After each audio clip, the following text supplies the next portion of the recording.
আমার অনেক বন্ধু আছে বিবাহিত, তো তারা প্রায় আমাকে বলে, জানো তো এখন যখন নিজের বাড়িতেই যাই তখন নিজেকে কেমন যেন অতিথি মনে হয় এটা আমার বাড়ি ছিল না, আমি এখানে এখন অতিথি। মানে ওদের মনে হয় যে আগের মতো বাড়িটা নেই। তো ওদের কথা শুনেই সেই ভাবনা নিয়ে লেখা আমার আজকের একটি কবিতা।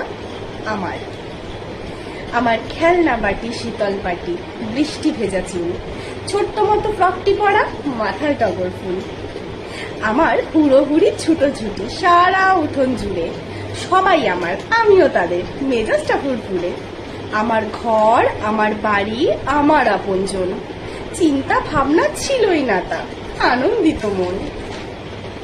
হঠাৎ যেন পাল্টে গেল কেমন যেন সবই, এসব এখন গল্প কথা, নিছক যেন ছবি। আমার ঘরেই অতিথি আজ, আমি এখন নিজে, আমার উঠান, আমার বাড়ি, নেই আর কিছু যে। এটাই বুঝি মেয়েদের জীবন, কিছু নিজের নয়। বিয়ে হলেই মেয়ে বুঝি পর, সবই পাল্টে যায়, কি জানি।